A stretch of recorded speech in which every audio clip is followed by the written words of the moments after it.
رکھی ہے بلوچستان کے لوگوں کے لیے، تو میں چاہوں گا سلیم صافی صاحب اپنے خیالات کے ساتھ۔ بسم اللہ الرحمن الرحیم۔ محترم سوری صاحب، رڑیج صاحب، ڈاکٹر صاحب، ہمارے اساتذہ حافظ طاہر خلیل صاحب، عمار مسعود صاحب اور دیگر خواتین و حضرات، مجھے سمجھ نہیں آ رہی کہ مجھے کیوں آج عظمت سعید بنا دیا گیا، جس طرح یہ سمجھ نہیں آ رہی ہے کہ عظمت سعید ہی کو کمیشن کا کیوں سربراہ بنا دیا گیا، کیونکہ اگر علم و فہم اور اس کے لحاظ سے ہو تو عمار صاحب اور حافظ صاحب جیسے لوگ بیٹھے ہوئے ہیں جو ہمارے اساتذہ ہیں، اور اگرچہ میں ان لوگوں میں شامل نہیں ہوں جو صرف کوئٹہ تک محدود رہے، میں ڈیرہ بگٹوئی اور کولو اور گوادر اور چمن اور ان جگہوں میں بھی گھوما پھرا ہوں، لیکن بہرحال یہاں پہ اس دھرتی سے تعلق رکھنے والے اور مجھ سے زیادہ درد اور سمجھ رکھنے والے لوگ بھی بیٹھے ہوئے ہیں، تو اب ان لوگوں کے بیچ میں مجھے گفتگو کے لیے بلانا اور اس کا حکم دینا یہ مجھے سمجھ نہیں آتی۔ بہرحال جہاں تک بی آر ایس پی کا تعلق ہے تو اس کے کام کو تو بہر صورت اپریشیٹ کیا جانا چاہیے، اور دامے در میں سخنے ہم سے جتنا کچھ ہو سکے تو اس میں اپنا حصہ ڈالنا چاہیے۔ وہ جس طرح کہتے ہیں کہ شکوے ظلمت شب سے تو کہیں بہتر تھا، اپنے حصے کی کوئی شمع جلاتے جاتے، تو بہرحال ہم تو صرف شکوہ کرنے والے ہیں ظلمت شب کا، اور بڑے صاحب یا ان کے ادارے کچھ اپنے حصے کی شمع جلا رہے ہیں، اور یہ تو ہزاروں انسانوں کی زندگی سنوارنے کی کوشش کر رہے ہیں۔ میں سمجھتا ہوں کہ اگر ایک انسان کی بھی کسی بھی حوالے سے زندگی سنواری جائے تو وہ ہزار جلسوں سے، ہزار تقریروں سے، ہزار کالموں سے اور ہزار ٹی وی ٹاک شوز اور ان سب چیزوں سے بہتر ہے۔ اور پھر اس میں سب سے بڑی بات کہ عموماً ہم دیکھتے ہیں کہ جب کچھ تنظیمیں اس طرح کے کام کرتی بھی ہیں تو وہ لوگوں کو بکھاری یا گداگر یا پھر ہمارے پشتوں میں اس کو جس کو کہتے ہیں تیار خور بناتے ہیں نقدی دے کے، لیکن جینے کا سلیقہ نہیں سکھاتے۔ اب میں خود ذاتی طور پر پاکستان میں سب سے زیادہ اخوت کے کام کا قدردان اس لیے ہوں کہ وہ لوگوں کو بکاری بنانے کی بجائے بڑی خاموشی کے ساتھ، بغیر کسی پمپ اینڈ شو کے ساتھ، چھوٹے چھوٹے قرضے دے کے ڈاکٹر امجد ثاقب صاحب، اور پھر اس کی یہ قربانی بھی کہ اپنا بیوروکریٹک کیریئر انہوں نے داؤ پہ لگا دیا اور اس کام کے لیے وقف کر لیا، تو وہ لوگوں کو اپنے پاؤں پہ کھڑا کر رہے ہیں۔ اور اس لحاظ سے بھی بی آر ایس پی کا یہ ہے کہ ان کا بلوچستان کی سوسائٹی کا، چونکہ اس مٹی اور اس خاک سے تعلق رکھنے والے ہیں تو وہاں کے سماج کی حقیقتوں کو سمجھتے ہیں، تو اوپر سے مسلط کرنے کی بجائے وہ کمیونٹی کو اپنے ساتھ انوالو کر کے اس سلسلے کو آگے بڑھا رہے ہیں۔ لیکن یہاں پہ بدقسمتی سے یہ ہے کہ بعض اوقات اس طرح کی تنظیموں کی وہ جو خیر کے بڑے ایفرٹس بھی ہوتے ہیں تو اس کا اگر مجموعی انوائرمنٹ اس کے لیے نہ ہو تو وہ نتیجہ بھی ان کا سامنے نہیں آتا، بلکہ بعض اوقات الٹ پڑ جاتا ہے۔ مجھے اب ایک لطیفہ نما قصہ یاد آتا ہے۔ حسن خان صاحب جانتے ہوں گے، اللہ ان کو بخشے، پروفیسر رسول امین صاحب، تو یہ کرزئی صاحب کی جب حکومت بنی تو وہ پہلے ایجوکیشن منسٹر تھے،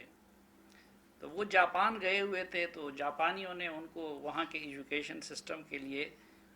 بہت سارے امداد کی اور ان چیزوں کی بات کی تھی۔ تو واپسی پہ وہ ادھر سے جا رہے تھے تو پشاور میں ہمارے پاس ٹھہرے تھے، تو شام کو گپ شپ ہو رہی تھی، تو انہوں نے کہا کہ جاپانیوں نے مجھے یہ ساری چیزیں جب آفر کی تو کہتے ہیں میں نے ان سے کہا کہ کوئی ایسی چیز بنائی ہے کہ جس میں میں زندہ کابل سے باہر منہ کر سکوں کیونکہ اگر وزیر تعلیم خود اس کی زندگی محفوظ نہیں ہے. پھر ابھی ڈاکٹر صاحب نے اس کی مثال دی کہ ہم خود بھی، یہ فاٹا مرجر کا معاملہ تھا تو میں تو 2001 سے اس کے پیچھے پڑا ہوا تھا، لیکن سب سے زیادہ مخالفت اسٹیبلشمنٹ کی طرف سے ہوتی تھی، اور جب اسٹیبلشمنٹ کی طرف سے کسی چیز کی مخالفت ہو رہی ہو پاکستان میں تو آپ کچھ بھی نہیں کر سکتے. آج شاید یہ میں پہلی مرتبہ ڈسکلوز کر رہا ہوں کہ جب وہاں پہ جنرل ہدایت اللہ صاحب کور کمانڈر بنے تو ان سے میری ایک میٹنگ ہوئی، تو پہلی مرتبہ فوجی اسٹیبلشمنٹ میں وہ میرے ساتھ کنونس ہو گئے اور انہوں نے پھر باقی لوگوں کو کنونس کیا. اب اس کی وجہ کیا تھی جو میں نے محسوس کیا؟ کیونکہ وہ خود گلگت بلتستان سے تعلق رکھتے تھے، تو وہ ان محروم علاقوں کے درد کو سمجھ رہے تھے، اس لیے ان کو میری بات دوسروں کی بنسبت بہت جلد سمجھ آ گئی، اور پھر اس کے لیے راہ ہموار کرنے میں انہوں نے بنیادی کردار ادا کیا. تو ہم بھی چونکہ ایک بلوچستان نما علاقے سے تعلق رکھتے ہیں تو اس لیے بلوچستان کے لوگوں کے درد کو بھی نسبتاً سمجھتے ہیں. اب اگر ہم بیلنس شیٹ بنا دیں تو میرے خیال میں یہ جو 3 بڑے لیڈرز ہیں ان میں ٹھیک ہے جتنے بھی بدنام ہیں، لیکن ہمیں حقیقت کی بات کرنی چاہیے کہ اگر ان میں سب سے بڑے بلوچستان کے کوئی دشمن قرار پاتے ہیں جنہوں نے آگ بڑکائی یہ تازہ وہاں پہ، تو وہ جنرل پرویز مشرف تھے. اور اگر کسی نے سب سے بڑا احسان کیا تو وہ آصف علی زرداری تھے. آصف علی زرداری اب تو کریڈٹ لینے والے بہت ہیں،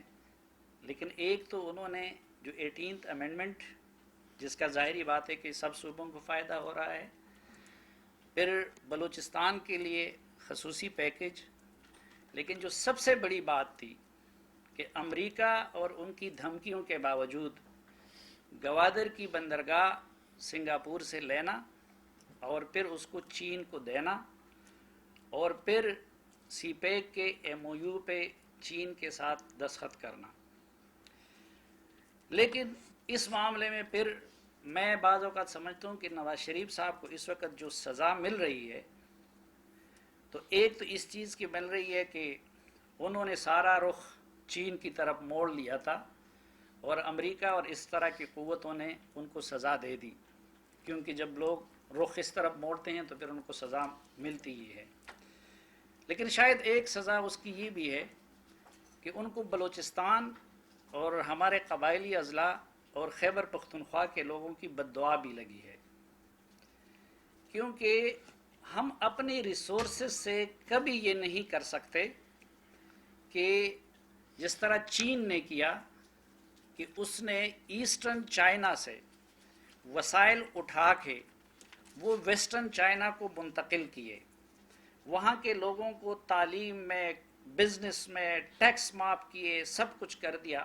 اور جب وہ ڈیولپ ہوا تو اس سے پھر یہ سی پیک کا اور آئیڈیا بھی جنریٹ ہوا.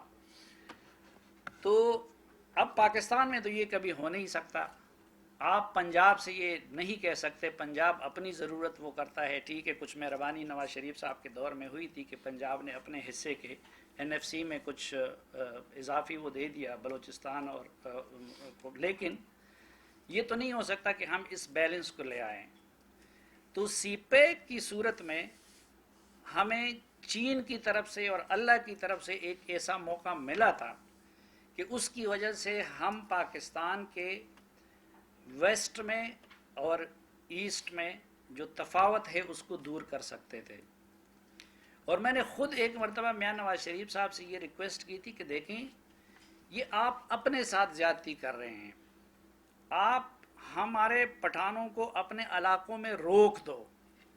آپ بلوچوں کو اپنے علاقوں میں روک دو، کیونکہ آپ کے لاہور کراچی تو ہے، اسلام آباد سارے فلینکس ہمارے پٹھانوں سے اور بلوچوں سے بھر رہے ہیں، اور جب لوگ بے گھر ہوتے ہیں روزگار کی وجہ سے ہو یا کسی بھی وجہ سے ہو تو اس کے سوسائٹی پہ بھی بڑے نگیٹو اثرات مرتب ہوتے ہیں، اور آپ کے کراچی اور لاہور اور اسلام آباد کے ڈیموگرافی پہ بھی بڑے منفی اثرات مرتب ہوں گے۔ تو اس وقت بدقسمتی سے انہوں نے ایک تو اس کو اپنا سیاسی پروجیکٹ بنانا چاہا، اور وہ جو امبیلنس تھا اس کو اور بھی بڑھا دیا۔ اب سی پیک پہ اگر کسی کا سب سے زیادہ حق ہے تو وہ بلوچستان کا ہے اور گلگت بلتستان کا ہے، لیکن اگر سب سے کم حصہ ملا ہے تو وہ ان دونوں جگہوں کو ملا ہے نواز شریف صاحب کے دور میں۔ اور پھر ظاہری بات ہے کہ اس بیلنس کے لیے جس طرح کہ میں نے عرض کیا کہ ہونا یہ چاہیے تھا کہ آپ پھر ہمارے محروم علاقوں کو، جس طرح ٹرائبل ایریاز تھے یا باقی تھے، تو وہ اس طرف موڑنا چاہیے تھا۔ اور اگر ہم چین کی تقلید کرتے تو چین کا درس بھی یہی تھا۔ اب پہلی بات انہوں نے، یہ میں اپنی کتاب میں بھی ثابت کر چکا ہوں، سی پیک کے جو جے سی سی کے منٹ سے بھی ثابت کر چکا ہوں کہ یہ چائنیز کی پریارٹی نہیں تھی ایسٹرن روٹ، یہ انہوں نے ایسٹرن روٹ کو، اور ہم ان سے کہتے تھے کہ دیکھیں یہاں آپ کے پاس موٹر وے بھی ہے، یہاں آپ کے پاس جی ٹی روڈ بھی ہے، یہاں آپ کے پاس ریلوے لنک بھی ہے، تو پاکستان کی سیکیورٹی کے لحاظ سے بھی کل اگر جنگ کی صورت میں انڈیا آپ کے ان روٹس کو بند کرتا ہے تو دریائے سندھ کے اس طرف آپ کے پاس کوئی کنیکٹیویٹی نہیں ہے ساؤتھ اور نارتھ کی، تو اس کے لیے بھی ضروری ہے۔ ابھی جب بڑھئی صاحب کہہ رہے تھے کہ میں اتنا اب فاصلہ کم ہو گیا ہے یا وقت کم لگ جاتا ہے، تو ظاہری بات ہے کہ وہ سی پیک کا اور ان موٹر ویز کی برکت سے یہ سب کچھ ہو رہا ہے۔ لیکن اگر یہ ویسٹرن روٹ وہ کر لیتے، اور میں آپ کو بتاؤں کہ آج تک عملاً ویسٹرن روٹ نامی چیز کوئی نہیں ہے، اس پہ سب کچھ جھوٹ بولا جا رہا ہے، وہ کوریڈور نہیں ہے ویسٹرن کوریڈور، وہ ایک سڑک ہے جو بعد میں اس میں شامل کی گئی۔ اب اس میں یہ ہمیں دھوکہ دے رہے ہیں، کچھ مولانا فضل الرحمان صاحب کا پریشر تھا، کچھ اور لوگوں کا تھا، جی ٹی روڈ کا فاصلہ بہت کم ہے، لیکن کوئی جی ٹی روڈ کو آپٹ کرتا ہے؟ تو یہاں پہ جب آپ کے پاس 2 لین کی روٹ ہو اور ادھر آپ کو 6 لائن کی موٹر وے میسر ہو، تو کوئی اس پہ کیسے جائے گا جہاں پہ سیکیورٹی اور اس کے بھی مسائل ہوتے ہیں۔ اچھا، اس وقت بھی سوری صاحب سے معذرت کے ساتھ کہ پی ٹی آئی نے یہ ظلم کیا کہ اس وقت ہم ان سے کہتے تھے کہ خدا کے بندو اس چیز پہ نواز شریف سے لڑو، اس چیز کو، لیکن میں نے خود 2 مرتبہ دھرنوں کے دنوں میں پرویز خٹک صاحب کو لیپ ٹاپ لے کے بریفنگ دی کہ دیکھیں اس میں اپنے صوبے کا یہ حق کلیم کرو، یہ چیزیں کرو، لیکن کبھی وہ کہتے تھے کہ جی سی پیک ڈرامہ ہے۔ میرے پاس آج بھی اسد عمر کی سی پیک کے خلاف تقریریں موجود ہیں۔ کبھی وہ کہتے تھے چینی صدر تو آ نہیں رہے تھے، الٹا اس وقت انہوں نے چینی قیادت کو ناراض کیا کیونکہ دھرنوں کی وجہ سے ان کا پروگرام ملتوی ہو گیا۔ تو نواز شریف سے یہ چیز نہیں مانگی، اور پھر وہ بھی پرویز خٹک صاحب نے صرف رشکئی اپنے حلقے کے لیے، حسن خان جانتے ہیں سب سے ذاتی فائدہ مجھے ہے، میرے بھائی کا یا ہمارے خاندانی گھر وہاں پہ ہیں، لیکن میں یہ سمجھتا ہوں کہ وہاں پہ اکنامک زون کا کوئی تک نہیں بنتا تھا، اس سے ٹرائبل ایریا زیادہ مستحق تھے، اس سے وہاں کے جنوبی اضلاع زیادہ مستحق تھے، لیکن ظاہری بات ہے، اور اس ڈیل کے نتیجے میں پھر پرویز خٹک صاحب نے بھی احسن اقبال کے ہاں میں ہاں ملا دی، اور 1 سال احسن اقبال میرے سامنے نہیں بیٹھ سکتے تھے، اور پھر اس کے بعد احسن اقبال نے مجھے چیلنج کیا کہ اب بلاؤ ان کو اپنے ساتھ بٹھاؤ، پھر خٹک صاحب میرے سامنے نہیں آ رہے تھے۔ اچھا، دوسرا ظلم اس میں یہ تھا کہ دیکھیے جو چین نے اس کے لیے جے سی سی بنائی ہے، اب چین کوئی فیڈریشن نہیں ہے پاکستان کی طرح، ان کا وحدانی سسٹم ہے، ایک کمیونسٹ پارٹی ہے، اور یہ ہمارا والا سسٹم نہیں ہے، لیکن اس کے باوجود جو فیصلہ کن فورم ہے جے سی سی، اس میں انہوں نے سنکیانگ کی حکومت کو باقاعدہ نمائندگی وہاں پہ بھی دی ہے، اور نیچے جو ورکنگ گروپس ہیں اس میں بھی دی ہے، لیکن میاں نواز شریف صاحب نے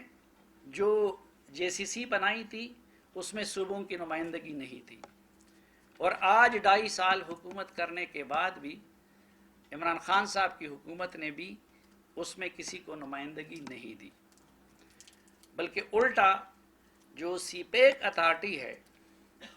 اس میں تو بہت زیادہ معاملے کو سینٹرلائز کیا جا رہا ہے. انہوں نے الٹا سی پیک اتھارٹی بنا دی. تو جو بلوچستان کے ساتھ اور گلگت بلتستان کے ساتھ اور ٹرائبل ایریاز کے ساتھ جو زیادتیاں سی پیک کی مد میں ہوئی تھی اس میں سے کسی ایک کو بھی پی ٹی آئی کی حکومت نے ریکٹیفائی نہیں کیا، بلکہ ان چیزوں کو بڑھا دیا ہے. نہ صرف یہ کہ بڑھا دیا ہے بلکہ عملاً کبھی ایک منسٹری کے پاس کبھی دوسرے منسٹری کے پاس، شروع میں ایک منسٹر نے ایک بیان دے دیا، پھر کچھ لوگوں نے نواز شریف کے ساتھ سکور سیٹل کرنے کے لیے کچھ منسٹروں نے احتساب کا وہ کر دیا، جس کی وجہ سے چینی ناراض ہو گئے. تو آج بھی وہ ٹھیک ہے، اب انہوں نے ان کو نیب سے بھی ایکسکلوڈ کر دیا، اس کے لیے اتھارٹی بھی بنا دی. اتھارٹی بن گئی، اتھارٹی کا چیئرمین خود متنازع ہو گیا. تو چینی سر پیٹ رہے ہیں کہ یا اللہ یہ کس قوم سے واسطہ پڑا ہے.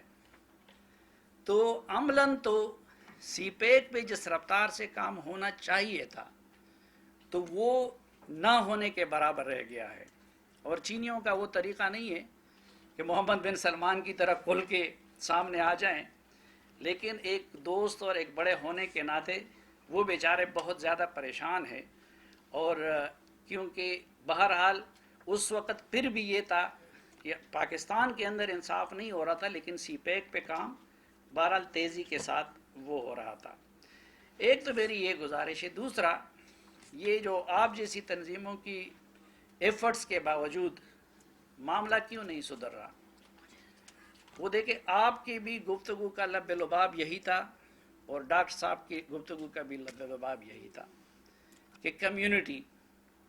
اور کمیونٹی کیا ہوتی ہے کہ جو ان کے جینون نمائندے ہوتے ہیں. جس طرح ڈاکٹر صاحب نے کہا کہ آپ اس کے قبیلے کے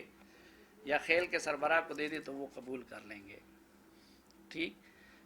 تو بدقسمتی یہ ہے کہ جو اسٹیٹ جو کچھ کرنا چاہتی ہے وہ ان لوگوں کے ریئل نمائندوں کے ذریعے نہیں کر رہی، بلکہ ہر کسی کو علم ہے کہ باپ بھی ناجائز ہے. اب جس کو آپ نے بلوچستان کا باپ بنا دیا اور اس کو ناجائز طریقے سے بنا دیا، اور پھر جو بلوچستان کی دھرتی کے اصل اولاد تھے، اچھے تھے یا برے تھے، لیکن آپ نے ان کو آؤٹ کرا دیا. تو اس لیے نہ سی پیک کے وہ نتائج سامنے آ رہے ہیں اور نہ اس کے، بلکہ اب تو صرف اس سے نہیں، یعنی وہاں پہ تو جام اور رند بھی ایک دوسرے کے ساتھ نہیں بیٹھ سکتے. اب اس روز آپ نے دیکھا کہ جب پرائم منسٹر صاحب ان کے مسئلے پہ جا رہے تھے تو رند صاحب صوبائی صدر بھی ہیں، صوبائی وزیر بھی ہیں، اچھا رند قبیلے کے سردار بھی ہیں. میں اور آپ ادھر مخالفت کرے جو کچھ بھی کرے، لیکن وہاں پہ سردار کی ایک حیثیت ہوتی ہے. لیکن وہ ان کو نہ خان صاحب نے انوائٹ کیا اور نہ جام صاحب نے انوائٹ کیا، اور وہ دیوار کی دوسری طرف بیٹھے سارا دن وہ تماشا دیکھتے رہے. تو جب خود ایک دوسرے کے ساتھ ان کو ایک دوسرے کو انوالو کرنے کا یہ المیہ ہو، تو اس کے بعد آپ دیکھیں کہ وہ کمیونٹی کو وہ حکومت کیسے انوالو کر سکتی ہیں. اس لیے میں سمجھتا ہوں کہ بی آر ایس پی جیسے تنظیموں کے پروگراموں کی ایفرٹس اس وقت کامیاب ہو سکتی ہیں کہ جب گورنمنٹ بھی جینون ریپرزنٹیٹیو کے وہ اچھے ہوں یا برے ہوں. مثلا ہم افغانستان کے لیے کیا فارمولہ دے رہے ہیں، جو دوسری ہم نصیحت کرتے ہیں. کیا گلبدین ایک متیار فرشتے تھے؟ کون سی پارٹی تھی جس کے ساتھ وہ لڑے نہیں تھے؟ لیکن ہم ادھر یہ نصیحت کر رہے کہ نہیں بھائی، اس کی فالوئنگ ہے، اس کی سٹیکس ہے، تو آپ نے ان کے سب چیزوں کو معاف کرنا ہے اور ان کے ساتھ بات کرنی ہے. طالبان نے کیا کچھ نہیں کیا ہے افغان حکومت کے ساتھ اور اس کے ساتھ، لیکن اسٹیٹ کی یہ پالیسی ہے، یہ دنیا کو نصیحت کر رہی ہے کہ جی آپ ان کو بٹھائیں، آپ ان کو خوش کریں، آپ ان کو ناراض نہ کریں. لیکن اپنے ملک میں ہم پھر دوسری طرف چلے جاتے ہیں. تو ایک تو میرے خیال میں یہ کام کرنا ہوگا، اور دوسری جو بات کہ یہ لوگ ہمارے جو یہ کوساروں اور اس طرح کے دشتوں میں رہنے والے لوگ ہوتے ہیں، ان کو بعض اوقات روٹی اور نوکری سے زیادہ عزت نفس اور آزادی اظہار وہ پیارا ہوتا ہے. تو بدقسمتی سے جو سلوک ہمیں دیکھنے کو مل رہا ہے، تو شاید ان کو یہ چیزیں تو مل رہی ہے لیکن عزت نفس ان کو نہیں مل رہا ہے. اور آخر میں یہ خضدار میں بھی مانگ چکا ہوں یہ معافی، اور یہ میں کوئٹہ میں بھی مانگ چکا ہوں، اور یہاں پہ بھی میں بلوچستان کے لوگوں سے یہ معافی مانگتا ہوں کہ ہم بھی ان کے مجرم ہیں، اور ہم بھی ان سے جس طرح باقی اس ملک کی رولنگ کلاس کو ان سے معافی مانگنی چاہیے، اس طرح ہم میڈیا والوں کو بھی ان سے معافی مانگنی چاہیے، کیونکہ ہم نے ہمیشہ اس کو ریٹنگ کے آئینے میں دیکھا. ہم نے اور جب ریٹنگ کے آئینے میں آپ دیکھتے ہیں، حالانکہ اس وقت بلوچستان کی یہ حیثیت بن گئی ہے کہ ایک تو وہ آپ کے اقتصاد کی چابی بھی وہ ہے، دوسری طرف آپ کے اسٹیٹ کے استحکام اور برائٹ فیوچر کی چابی بھی وہ ہے، لیکن تیسری طرف یہ بھی حقیقت ہے کہ اس وقت وہ پاکستان کے دشمنوں کی آنکھوں میں بھی سب سے زیادہ کٹک رہا ہے. اور پہلے تو صرف اس کو پاکستان کے دشمنوں کا سامنا تھا، لیکن اب جو چین کے دشمن ہیں وہ بھی آ کے بلوچستان میں ہی لڑ رہے ہیں. تو چین کے حصے کی دشمنوں کا بھی ہمیں سامنا ہے، اور ظاہری بات ہے کہ اس کا مقابلہ جعلی قیادت، جعلی طریقوں سے یا بندوقوں سے نہیں کیا جا سکتا. وہ جس طرح عمار صاحب بیٹھے ہیں کہ محبت کی انہوں نے بات کی، تو محبت جو ہے وہ بندوقوں سے نہیں بوئی جا سکتی. محبت کے لیے پھر آپ کو لوگوں کو گلے لگانا پڑے گا. آپ کو اس وقت پاکستان کو اور بالخصوص بلوچستان کو سب سے زیادہ پولیٹیکل کنسنسس کی ضرورت ہے. یہ ہمارے نیشنل ایکشن پلان کا بھی حصہ تھا، یہ باقیوں کا بھی حصہ تھا، لیکن الٹا جو سیاسی قوتیں اس طرح کی مل گئی تھی ریاست کے ساتھ، وہ بھی ناراض ہو کے دوسری طرف چلی گئی، اور ہمیں پچھلے 2.5 سال میں ریکنسیلیشن کی یا مصالحت کی کوئی ایفرٹ نظر نہیں آئی. تو ہم میڈیا والے بھی اس لحاظ سے تو مجرم ہیں، لیکن اب اگر ہم کچھ اپنی گناہوں کی تلافی کرنا چاہتے ہیں تو اس میں مسئلہ یہ آ جاتا ہے کہ میں تبھی کسی ایشو کو اٹھا سکتا ہوں جب اس پہ اوپنلی مجھے بات کرنے کی اجازت ہو. اور بدقسمتی یہ ہے، مثلا ہم لوگ جس چیز کے مجبوراً ایکسپرٹ بنے تھے، حسن خان صاحب اور ہم طالبان، اور اس کے ہم 2-2.5 سال سے اس موضوع پہ پروگرام نہیں کر سکے. تو بلوچستان میں بھی آپ جب بھی پروگرام کریں گے تو وہ سینسیٹیو ایریاز آ جاتے ہیں جہاں پر جل جاتے ہیں مالکان کے بھی. اور یہ آپ سب جانتے ہیں کہ اس وقت پاکستانی میڈیا تاریخ کے بدترین سینسرشپ اور مشکلات کا شکار ہے. تو بلوچستان کے حالات کا بھی تقاضا یہ ہے کہ پاکستان میں میڈیا کو آزاد اور مضبوط کیا جائے. یہ جو ہمیں کہا جا رہا ہے کہ اگر 5th جنریشن وار ہے، تو 5th جنریشن وار میں تو امریکی اور ہندوستانی میڈیا سے آلریڈی ہم بہت پیچھے ہیں. تو میڈیا کے لیے تو آزادی سانس اور وسائل غذا کی حیثیت رکھتے ہیں. تو آپ نے اگر وہ جنگ مجھ سے لڑنی ہے تو کائنڈلی مجھے میرا سانس بھی لوٹا دیجئے اور مجھے میری غذا بھی لوٹا دیجئے، تاکہ میں 5th جنریشن وار میں انڈیا کا بھی مقابلہ کر سکوں اور بلوچستان کا مقدمہ بھی پیش کر سکوں. بہت شکریہ جی. کسی پورٹ فولیو کسی کو ملا ہوا ہے تو ہماری پارٹی کے اندر ہے کہ اس کو کوئی بھی پارٹی کا عہدہ نہیں دیا جاتا. نہ میں اس time as a deputy speaker ہوں، اور سردار یار محمد رند صاحب جو ہیں وہ اس ٹائم وزیر تعلیم ہیں. ہمارے ریجنس کے صدور جو ہیں